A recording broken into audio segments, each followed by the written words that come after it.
बिस्मिल्लाहिर्रहमानिर्रहीम। साथियों, मां आकिब अली नारे जो अॼु जे मौज़ूअ ते असां ॻाल्हाईंदासीं उहो आहे कंप्यूटर ऐं उन जा मुख्य हिस्सा। साथियों, अचो त कंप्यूटर छाखे चइबो आहे इन खे सम्झो। लफ़्ज़ कंप्यूटर लातीनी ॿोली जे लफ़्ज़ कंप्यूट मां वरितल आहे, जंहिंजी माना आहे ॻणप करणु। हल तव्हां अक्सर कुझु लफ़्ज़ पढ़िया हूंदा जिन लफ़्ज़नि मां उन्हनि जे कमु करण वारा सब्जेक्ट जेके आहिनि ठहंदा आहिनि। जीअं मिसाल, वर्क जी माना आहे कमु, त उनखे करण वारे खे असां चवंदा आहियूं वर्कर, माना कमु करण वारो। टीच जंहिंजी माना आहे सेखारणु, जेको टीचिंग जो कमु कंदो आहे उनखे चवंदा आहियूं टीचर। अहिड़े नमूने कंप्यूटर लफ़्ज़ जी माना आहे ॻणप करणु, त कंप्यूटर जी माना थींदी ॻणप करण वारो, माना अहिड़ो मशीनी औज़ार या अहिड़ी शइ जेको ॻणप कंदो हुजे। कंप्यूटर बिजलीअ ते हलंदड़ अहिड़ी मशीन आहे जेका असां खां इनपुट वठी उनखे प्रोसेस करण खां पोइ, उन ते कमु करण खां पोइ असांखे का न का काराइती ॼाण या आउटपुट ॾिए थी। कंप्यूटर खे असां इलेक्ट्रॉनिक डिवाइस यानी बिजलीअ ते हलंदड़ मशीन पिणु चवंदा आहियूं। कंप्यूटर जा 4 मुख्य हिसा थींदा आहिनि। हिकिड़ो मॉनिटर, ॿियो कीबोर्ड, टियों माउस ऐं चौथों CPU। हाणे मॉनिटर छा आहे, चओ त हिन जे बारे में पढ़ो। मॉनिटर हिकु आउटपुट डिवाइस आहे, अहिड़ो औज़ार जेको काई बि शइ ॾेखारींदो हुजे या काई बि शइ ज़ाहिर कंदो हुजे। आमतौर ते हिकु आम टेलीविज़न जहिड़ो थींदो आहे जेको रिज़ल्ट ॾेखारींदो आहे। मिसाल तौरु तस्वीरूं, अखर, गाना, मूवी वग़ैरह। इहे असां अक्सर जंहिं स्क्रीन ते ॾिसंदा आहियूं उनखे असां मॉनिटर चवंदा आहियूं। कीबोर्ड हिकु इनपुट डिवाइस आहे जंहिं ज़रिए असां कंप्यूटर खे ॼाण या डेटा ॾींदा आहियूं। कीबोर्ड में 4 क़िस्म जा बटण थींदा आहिनि जिन ज़रिए असां कंप्यूटर खे ॼाण या डेटा ॾींदा आहियूं। हिकिड़ा अल्फ़ाबेटिक जंहिंखे असां अखरनि वारा बटण चवंदा आहियूं, या न्यूमेरिकल यानी अंगनि वारा बटण, टियों अल्फ़ा न्यूमेरिकल यानी अंगनि अखरनि वारा बटण, ऐं चौथों थींदा आहिनि फंक्शनल कीज़ जंहिंसां के न के स्पेसिफिक फंक्शन कनेक्टेड थियल हूंदा आहिनि या कंसर्न हूंदा आहिनि। माउस हिकु पॉइंटिंग डिवाइस आहे जंहिंमें असीं कर्सर जे ज़रिए सिधी तरह कोई बि प्रोग्राम खोले या बंदि करे सघूं था। जीअं ही तव्हां गोल दाइरो मुख़्तलिफ़ साइड ते मूव कंदे या मूव थींदे ॾिसो था पिया, इहो माउस जी मदद सां ई थी रहियो आहे। CPU जंहिंखे असां मुकमल तरह सेंट्रल प्रोसेसिंग यूनिट चवंदा आहियूं, ही कंप्यूटर जो अहम हिसो हूंदो आहे। इनखे कंप्यूटर जो दिमाग़ पिणु चयो वेंदो आहे, छो त ही मिलंदड़ कम ते अमल कंदो आहे ऐं कंप्यूटर जा सभु कम CPU ई अमल में आणींदो आहे। जीअं इंसान जे जिस्म जा समूरा कम दिमाग़ जे ज़रिए कंट्रोल थियनि था ऐं उते स्टोर थियनि था, अहिड़े तरह सां कंप्यूटर ते थींदड़ समूरा कम CPU जे अंदरि स्टोर थींदा आहिनि ऐं CPU जी मदद सां ई थींदा आहिनि।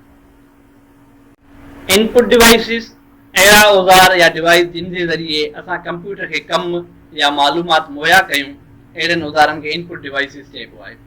मिसाल तौरु keyboard, mouse, scanner, digital camera वग़ैरह।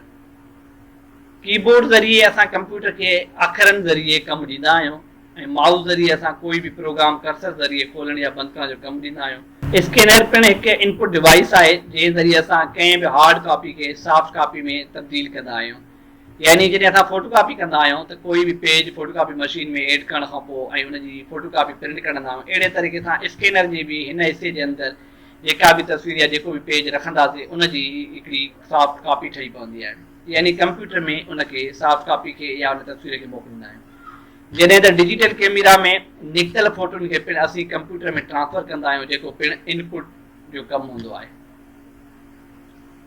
आउटपुट डिवाइसिस, आउटपुट असल में रिज़ल्ट ॾेखारण खे चइबो आहे। अहिड़ा औज़ार जिन ज़रिए कंप्यूटर असांखे ॾिनल कम जो रिज़ल्ट ॾेखारे, अहिड़नि औज़ारनि या डिवाइसिस खे असां आउटपुट डिवाइसिस चवंदा आहियूं। मिसाल जे तौरु मॉनिटर या LCD जंहिं ते तस्वीर या जेको बि रिटन में मटीरियल हूंदो आहे उहो नज़र ईंदो आहे। प्रिंटर यानी जंहिंजे ज़रिए काई बि शइ असां प्रिंट कंदा आहियूं। मल्टीमीडिया प्रोजेक्टर जंहिंजे ज़रिए असां वॾियूं वॾियूं स्क्रीन ॾिसी ऐं पढ़ी सघंदा आहियूं। लाउड स्पीकर जंहिं ते असां मुख़्तलिफ़ क़िस्म जा आवाज़ ॿुधी सघंदा आहियूं।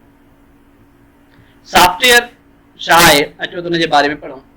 कंप्यूटर इस्तेमालु करण में सभिनी क़िस्मनि जे प्रोग्रामनि ऐं उन्हनि सां गॾियल शयुनि जो मजमूई लफ़्ज़ सॉफ्टवेयर आहे।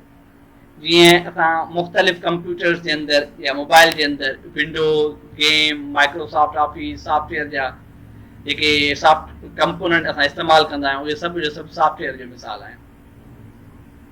हार्डवेयर छा आहे? हार्डवेयर कंप्यूटर जा अहिड़ा हिसा हूंदा आहिनि जिन खे तबई शिकिल हुजे या जिन हिसनि खे असीं छुई सघूं उन्हनि हिसनि खे असां हार्डवेयर चवंदा आहियूं, जीअं मॉनिटर, कीबोर्ड, माउस वग़ैरह वग़ैरह। मक़सदु कंप्यूटर जा उहे कंपोनेंट जिन खे असां ॾिसी सघूं, महसूसु करे सघूं पर छुई न सघूं, उहे सॉफ्टवेयर जो पार्ट थींदा आहिनि। ऐं जिन खे असां ॾिसी सघूं ऐं उन्हनि खे छुई बि सघूं उन्हनि खे असां हार्डवेयर चवंदा आहियूं। डेस्कटॉप कंप्यूटर हलाइण सां विंडोज़ जे ईंदड़ पहिरीं स्क्रीन खे डेस्कटॉप चइबो आहे। डेस्कटॉप जो अहम मक़सदु मुख़्तलिफ़ फाइलनि, डॉक्यूमेंट ऐं प्रोग्रामनि ताईं जल्द ऐं आसानी सां पहुचणु आहे। अक्सर करे जॾहिं असां कोई बि कंप्यूटर खोलींदा आहियूं त खोलण खां पोइ जेका पहिरीं स्क्रीन खुली ईंदी आहे इन वांगुरु, ऐं उन स्क्रीन ते रखियल मुख़्तलिफ़ फाइल ऐं फोल्डर या मुख़्तलिफ़ ॿिया प्रोग्राम या मुख़्तलिफ़ ॿियूं एप्स पई हूंदियूं आहिनि, इहा जेका मेन स्क्रीन अचे थी पई इनखे असां डेस्कटॉप चवंदासीं। हाणे फाइल छा आहे? अचो त हिनखे पढ़ूं। मालूमात खे गॾु करण जे मजमूए खे फाइल चइबो आहे। पोइ उहा माइक्रोसॉफ्ट वर्ड में लिखियल का रिपोर्ट हुजे या माइक्रोसॉफ्ट एक्सेल में ठहियल का स्प्रेडशीट हुजे या इवन कई माइक्रोसॉफ्ट पिक्चर पॉइंट जे अंदरि या पावर पॉइंट जे अंदरि काई बि स्लाइड या काई बि प्रेज़ेंटेशन हुजे, इन्हनि समूरनि खे असां फाइलूं चवंदा आहियूं। फोल्डर छा आहे? फाइलनि जे मजमूए खे फोल्डर चइबो आहे। फोल्डर असांजे लॉकर जीअं थींदो आहे, जीअं जंहिंमें असां पंहिंजी क़ीमती मालूमात महफ़ूज़ कंदा आहियूं। हाणे हीअ जेके फाइलूं आहिनि जेके मुख़्तलिफ़ क़िस्म जूं ठहनि थियूं पयूं, हाणे इन्हनि खे त असां माइक्रोसॉफ्ट वर्ड जूं फाइल चवंदा पिया, अहिड़ी तरह एक्सेल जूं हूंदियूं आहिनि मुख़्तलिफ़ शयूं। अहिड़े क़िस्म जूं केतिरियूं ई फाइल्स असां खणी करे हिन क़िस्म जे फोल्डर जे अंदरि रखंदा आहियूं। ऐं हीउ जेको मजमूई हिकिड़ो बॉक्स हुजे या पेटी टाइप जो कंपोनेंट हुजे जंहिंजे अंदरि असां मुख़्तलिफ़ फाइलूं स्टोर कयूं था, जमा कयूं था, इनखे असां फोल्डर छॾींदा आहियूं। आइकन हिकु नंढड़ी तस्वीर जेका कंहिं बि प्रोग्राम, डॉक्यूमेंट या शॉर्टकट जे अलॻि शनाख़त खे ज़ाहिर करे थी।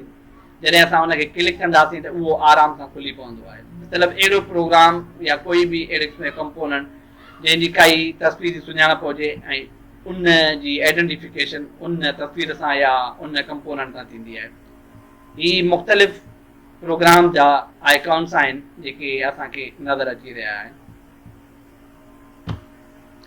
स्टार्ट मेन्यू मुख़्तलिफ़ प्रोग्रामनि जी लिस्ट जेका डेस्कटॉप जे हिकु तरफ़ में मौजूदु हूंदी आहे, उन में विंडोज़ जा मुख़्तलिफ़ प्रोग्राम मौजूदु हूंदा आहिनि जिन खे असीं आसानी सां खोले सघूं था।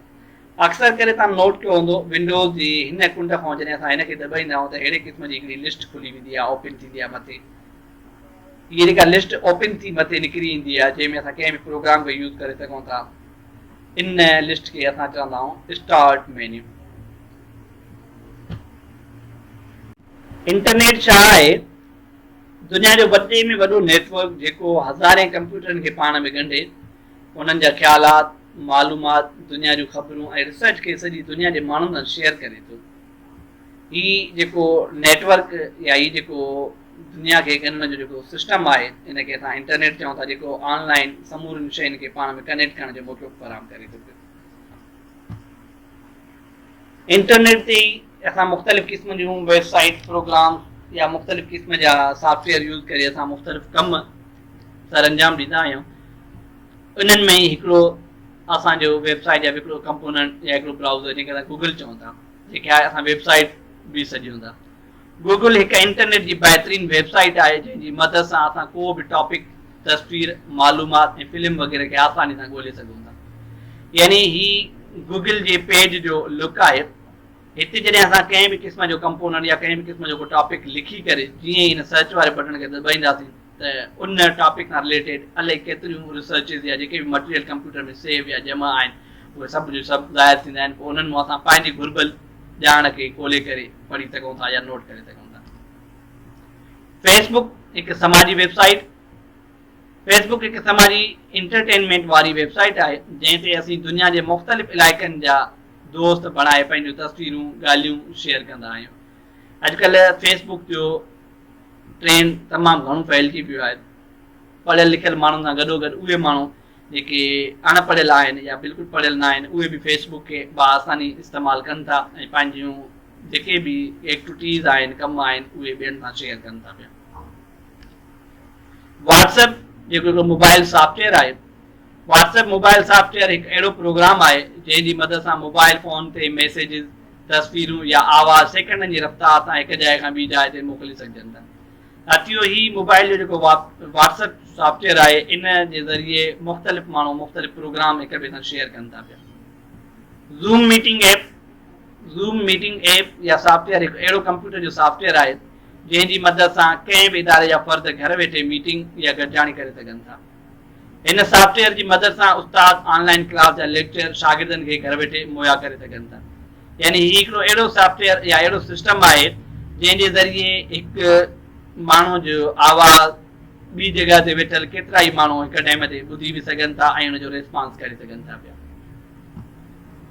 साथियो, ही हुयो कंप्यूटर ऐं उनजे कुझु मुख्य हिसनि जे बारे में तबसरो जेको तव्हांजे साम्हूं पेश कयोसीं। उमेदु आहे त तव्हांखे कंप्यूटर ऐं हुनजे मुख्य हिसनि जे बारे में तमामु घणी ॼाण मिली हूंदी।